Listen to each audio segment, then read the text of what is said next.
Yes, sir. Yes, sir.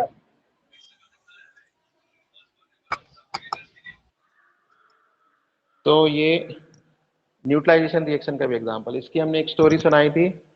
Akbar और बीरबल ने मिलके खिचड़ी बनाई और उसमें नमक डाल के खा लिया और पानी पी लिया। ठीक है, ठीक है। एसिड को हमने अकबर बोला था। क्यों बोला था एसिड को अकबर? कौन बताएगा? एसिड को अकबर क्यों बोलते हैं? उसका पीछे रीजन है कुछ? एसिड को अकबर क्यों बोलते हैं? Acid, ACID, acid.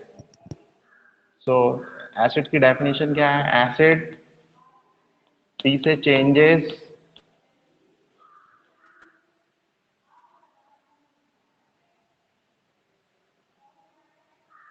एसिड को अपन ने अकबर बोला था, ACBR, है ना। ए से एसिड, सी से चेंजेस, बी से ब्लू लिटमस। बी से क्या था?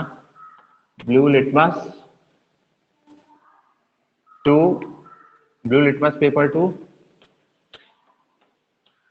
Red. Red litmus paper. तो ये एसिड को इसलिए अकबर बोलते हैं ना, red litmus paper. Colour change हो जाता है। ठीक, तो एसिड को अपन ने अकबर बोल दिया था। फिर एसिड को अकबर बोल दिया था, फिर बेस को क्या बोल दिया था? बीरबल या बकरम? बीराबल या बकरम, है ना। तो बी से बेस, सी से चेंज, बेस चेंजेस, आर से red litmus paper to blue litmus. कहाँ में बदल देता है उसको? ब्लू लिटमस पेपर में। ठीक है। फिर दूसरी चीज क्या है? ये बैलेंस्ड केमिकल रिएक्शन है। क्या है ये? Balanced chemical reaction. ठीक है, क्या है ये? Balanced Balanced chemical chemical reaction. reaction. तो जो लॉ ऑफ केमिकल कॉम्बिनेशन है, they are applicable to a balanced chemical reaction. अभी 10th में हमने 5 टाइप की केमिकल रिएक्शन पढ़ी थी, एडिशन, डिकम्पोजिशन, सब्स्टिट्यूशन। सब्स्टिट्यूशन में भी सिंगल डिस्प्लेसमेंट, डबल डिस्प्लेसमेंट। ठीक है। फिर अभी एक रिएक्शन हमने सब डिस्प्लेसमेंट वाली आपको दिखाई। अभी अपन अब देखेंगे, नेक्स्ट हेडिंग अपनी है, नेक्स्ट हेडिंग है लॉज ऑफ केमिकल कॉम्बिनेशन। क्या है? Laws of chemical combination. ठीक है। तो लॉ ऑफ केमिकल कॉम्बिनेशन में क्या है? फर्स्ट लॉ है law of conservation of mass. Law of conservation of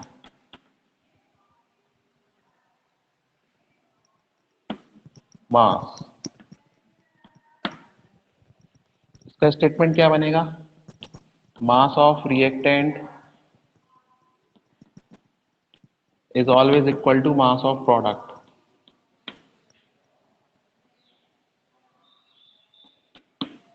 mass of product. ठीक है। लॉज ऑफ केमिकल कॉम्बिनेशन का लॉ, फर्स्ट लॉ है law of conservation of mass या मास। इसके अकॉर्डिंग क्या है definition? Mass of reactant is always equal to mass of product. ठीक है। इसका दूसरा नाम है law of indestructibility of matter. इसको और क्या बोलते हैं? Law of indestructibility, indestructibility, laws of indestructibility of matter. अच्छा, ये mass of reactant and mass of product जो है वो बैलेंस्ड केमिकल रिएक्शन में ही होगा। काय में होगा? बैलेंस्ड केमिकल रिएक्शन में। ठीक है, इन अ बैलेंस्ड केमिकल रिएक्शन। इसको आप ऐसे भी लिख सकते हैं, आगे लिख सकते हैं इन अ बैलेंस्ड केमिकल रिएक्शन।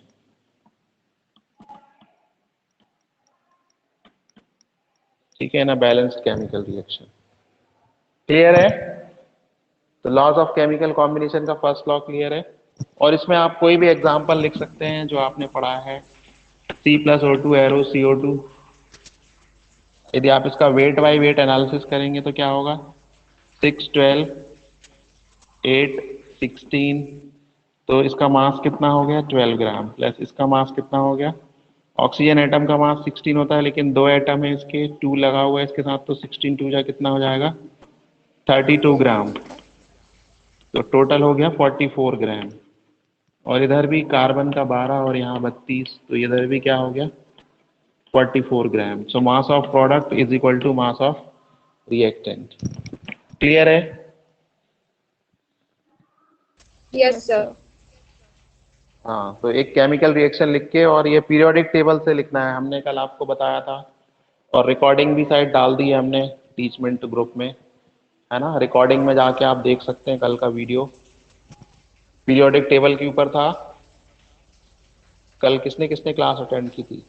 क्लासरूम से या घर से? मैंने करी थी सर। हाँ, मैंने करी। तो कल हमने पीरियोडिक टेबल डिस्कस किया था अपन ने, है ना? उसी के आधार पे हमने ये लिख दिया। ठीक है, तो ये स्टिक्योमेट्रिक एनालिसिस कहलाता है ना? क्वांटिटेटिव एनालिसिस, इसको क्या बोलेंगे? क्वांटिटेटिव एनालिसिस या stoichiometric analysis. So this is your first law of conservation of matter और मास, और law of indestructibility of matter. तो किसी भी केमिकल रिएक्शन के दौरान ये लॉ ओबे होता है ना? प्रोवाइडेड दैट वो केमिकल रिएक्शन बैलेंस्ड रिएक्शन हो, या लिखी गई हो उसको बैलेंस्ड फॉर्म में। इसको मिटा दे रहे हैं अब हम। ठीक है, स्पेस की कमी है बोर्ड में। फिर नेक्स्ट अपन देखते हैं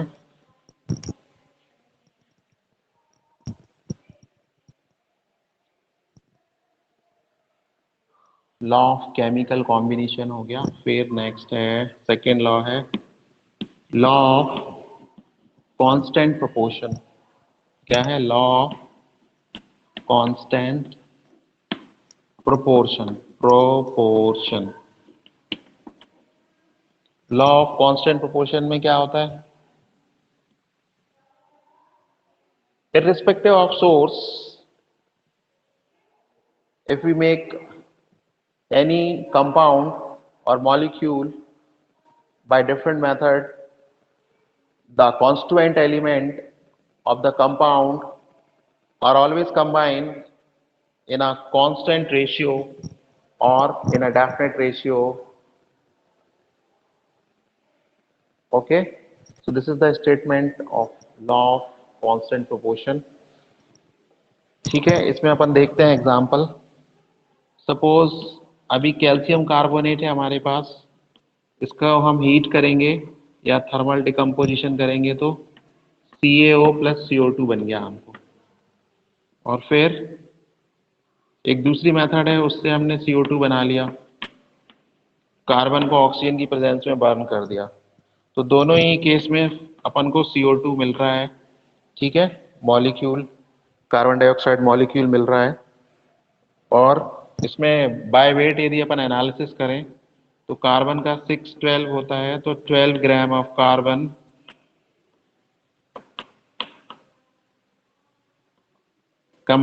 always combine with 32 gram of oxygen. Oxygen का भी हमने देखा था 8 16 होता है, तो 16 2 जा 32 ग्राम हो जाएगा।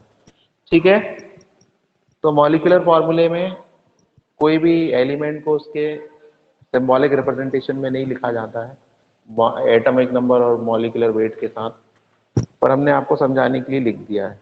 ठीक है, जनरली तो नहीं लिखा जाता है। क्लियर है? इसका मतलब है कि यदि 12 ग्राम कार्बन आपको जलाना है तो उसमें कितनी ऑक्सीजन कंज्यूम हो जाएगी? 32 ग्राम। ठीक है। अच्छा, एक डेफिनेशन और, लिमिटिंग रिएजेंट। किसी भी फ्यूल को हम जलाते हैं तो क्या होता है? फ्यूल तो खत्म हो जाता है, ऑक्सीजन भी उसको मिल जाती है एटमॉस्फेयर से, लेकिन एटमॉस्फेयर की ऑक्सीजन अभी खत्म नहीं होती है ना। एयर में ऑक्सीजन तो भी बची रहती है। तो जब केमिकल रिएक्शन के दौरान दो रिएक्टेंट में से एक रिएक्टेंट टोटली कंज्यूम हो जाए और दूसरा रिएक्टेंट बचा रहे, तो जो टोटली कंज्यूम रिएक्टेंट है वो क्या कहलाता है? लिमिटिंग रिएजेंट कहलाता है। वो क्या कहलाता है? लिमिटिंग रिएजेंट कहलाता है। क्लियर है? No okay. सर। क्यों? अच्छा देखो, यस सर, क्लियर। तुम लोग देखिए, आपके घर में बहुत सारे लोग हैं, है ना। आप खाना एक दिन बनाते हो, है ना, और खा जाते हो, दूसरे दिन फिर भूख लगाती है, ऐसा तो नहीं वो खाना चलता रहता है? और मान लो खाना बच भी गया तो वो खराब हो जाता है। ठीक। और खाना बनाने में मान लीजिए आप गैस सिलेंडर यूज करते हैं, तो कई गैस सिलेंडर खाली हो गए होंगे आपके, लेकिन आपकी भूख शांत हो गई क्या? अभी भी भूख लगती है आपको तो, है ना। तो यस सर। फ्यूल खत्म हो जाता है। ऐसे ही गाड़ी में, टू व्हीलर में आप पेट्रोल डलाते हो, टैंक फुल कराया, 5 जितना भी एवरेज दे रही है गाड़ी उसके हिसाब से आपका पेट्रोल चलता है, उसके बाद पेट्रोल भी खत्म हो जाता है। पर आपकी यात्रा खत्म होती है क्या? नहीं होती। ठीक है ना, फिर भी आपको ट्रैवल करना पड़ता है और उसके लिए आप बार बार पेट्रोल डलाते हैं, पैसे खर्च करते हैं, एनर्जी लेते हैं। ऐसे ही केमिकल रिएक्शन में भी है कि कोई भी फ्यूल ले लीजिए आप, या कोई भी रिएजेंट ले लीजिए, तो कभी कभी ऐसा होता है कि दो रिएजेंट में से एक रिएजेंट खत्म हो जाता है और रिएक्शन रुक जाती है। गैस सिलेंडर खत्म हो जाएगा तो खाना पकेगा क्या? नहीं पकेगा। लेकिन एयर में ऑक्सीजन तो रहती है, तो जो एलपीजी सिलेंडर में गैस भरी हुई है, ब्यूटेन गैस, वो क्या है? Limiting reagent. और ऑक्सीजन क्या हो गया? रिएजेंट तो है पर वो खत्म नहीं हो रहा, वो है अभी भी एटमॉस्फेयर में है। ठीक है, क्लियर है? Yes sir. तो लिमिटिंग रिएजेंट आपके फर्स्ट चैप्टर में एक डेफिनेशन है। तो हमने देखा कि हमने दो तरीके से कार्बन डाइऑक्साइड बनाया इस केमिकल रिएक्शन में। ये फर्स्ट तरीका है, ये दूसरा तरीका है। ठीक है। तो पहले तरीके में हमने कैल्शियम कार्बोनेट, चौक, चौक में कैल्शियम कार्बोनेट है, इसको हम हीट कर देंगे 700-800 डिग्री पे, तो एक्टिव लाइन चूना बन जाएगा और CO2 गैस निकल जाएगी। तो हमने दो तरीके से CO2 बनाई, लेकिन दोनों में यही रेशियो रहेगा, 12 gram carbon is combined with 32 gram of oxygen. ठीक है। इसके बाद कार्बन पूरा कंज्यूम हो जाएगा, 32 कार्बन 12 ग्राम जिसका वजन है, 32 ग्राम ऑक्सीजन एटमॉस्फेयर की लेगा और CO2 में कन्वर्ट हो जाएगा। और उसके बाद कार्बन फिनिश, एटमॉस्फेयर से फिनिश हो जाएगा, खत्म हो जाएगा। और एटमॉस्फेयर से फिनिश हुआ, खत्म हुआ, इसका मतलब ये नहीं है कि ऑक्सीजन खत्म हो जाएगी, रिएक्शन रुक जाएगी, है ना। तो ये हो गया लॉ ऑफ कांस्टेंट प्रोपोर्शन। इसके बाद है लॉ ऑफ मल्टीपल प्रोपोर्शन, इसको मिटाएं। सेकेंड लॉ हो गया। फिर थर्ड लॉ देखते हैं अपन, law of multiple proportion. Chemistry में आपको एग्जाम्पल याद होना चाहिए, किस लॉ का कौन सा एग्जाम्पल है। एग्जाम्पल यदि आपको पता है तो फिर आप उसको मन से भी डिस्क्राइब कर सकते हैं। तो लॉ ऑफ मल्टीपल प्रोपोर्शन का एग्जाम्पल है N2O, N2O2, N2O3, N2O4, N2O5. So in this example you can see nitrogen is reacting with oxygen and forming nitrogen monoxide, nitrogen dioxide, nitrogen trioxide, nitrogen tetraoxide, nitrogen pentaoxide. ठीक है। So one को mono बोलते हैं, 2 को die, 3 को try, 4 को tetra और 5 को पेंटा। ये प्रीफिक्स है, IUPAC ने फिक्स किए हैं, SI system of international unit में प्रीफिक्स है, इनको याद रखना है हमको, ठीक है। So nitrogen monoxide, dioxide, trioxide, tetroxide and pentoxide. अभी इसमें अपन इसका वेट बाय वेट एनालिसिस करेंगे तो क्या देखेंगे, आपको पता है नाइट्रोजन का एटॉमिक नंबर 7 है, मास नंबर 14 है, लेकिन हर जगह N2 N2 N2 N2, मतलब नाइट्रोजन एटम के 2 एटम ऑक्सीजन के 1 2 3 4 और 5 एटम से रिएक्शन करके बॉन्ड बना रहा है और 5 डिफरेंट टाइप्स के मॉलिक्यूल्स बना रहा है। तो N2 का यदि हम वेट बाय वेट एनालिसिस करेंगे तो सभी के केसेस में 28 आ जाएगा। सभी मॉलिक्यूल्स में जो नाइट्रोजन का वेट है वो 28 ग्राम के आसपास है। फिर ऑक्सीजन, इसमें ऑक्सीजन का सिंगल एटम है तो 816 आपको पता है, तो 28:16, 28:32, 28:48, 28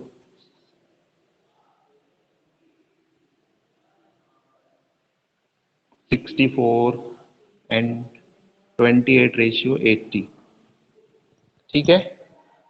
तो पहले वाले एग्जांपल में नाइट्रोजन ऑक्सीजन के बीच में कितने का रेशियो है, 28:16 का, दूसरे वाले में 28:30। तो if a element, if a fixed mass of a element, in this case 28 gram of nitrogen, react with the different masses of other element, so it do so in a simple ratio or in a multiple ratio or in a whole number ratio, ठीक है। If you want to reduce this ratio, so you can see 16 ratio, 32 ratio, 48 ratio, 64 ratio, 80. So if you reduce this, you will get 1:2:3:4:5. So the ratio of these masses are in a simple or in a multiple proportion, but it is in a whole number 1 2 3 4 5. It's not a fractional one. Okay, clear है law of multiple proportion? इसको आप लिख देंगे words में यदि exam में लिखने को आएगा तो। हेलो, हैं आप वहां पे 17 लोग? देखिए आप स्क्रीन को जितनी देर वॉच करेंगे वो सब ट्रैक हो रहा है, ऐसा भी नहीं है कि आप स्क्रीन चालू करके मोबाइल को और दूसरा कुछ करने लग जाएं, है ना। हेलो, Yes, हाँ sir. सर। हैं आप लोग वहां पे? हाँ Yes, सर है। sir. Yes, sir. So this is law of multiple proportion. Then fourth law,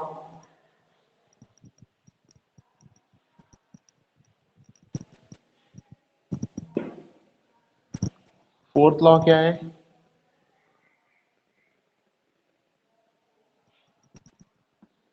fourth law है लॉ ऑफ मल्टीपल प्रोपोर्शन। नहीं ये तो हो गया law of Gay Lussac, law of gaseous volume. Fourth है Gay Lussac law of gaseous volume, Gay Lussac law of gaseous volume.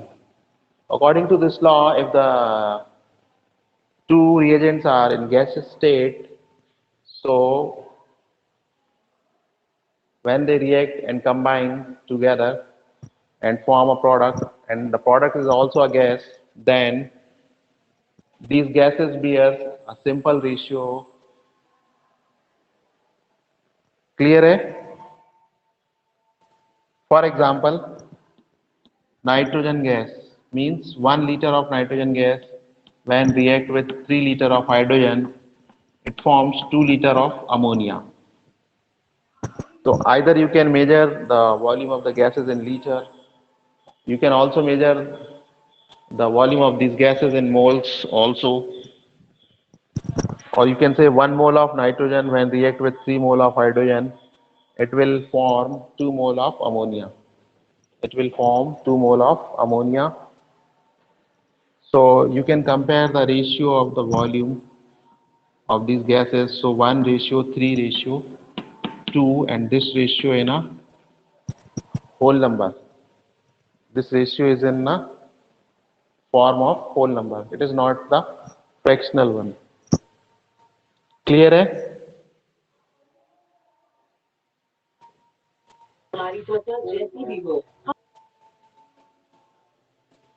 ठीक है इतना? आप जहां भी बैठे हैं क्लास अटेंड कर रहे हैं कोशिश करिए एकांत में रहें, है ना? मल्टीटास्किंग ना करें, नहीं फिर समझ में नहीं आएगा बाद में। सो this is your 4th law. Example आपको सब में लिखना है और फिर शब्दों में एक्सप्लेन कर देना उसको। Then the 5th law, Avogadro law. Avogadro law,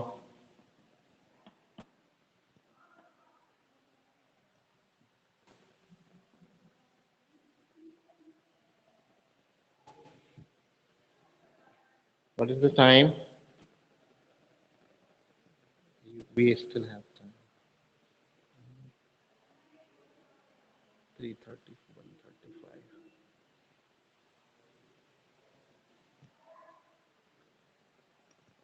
तो इतना क्लियर है आपको? All of you got? Yes, sir. Yes, sir.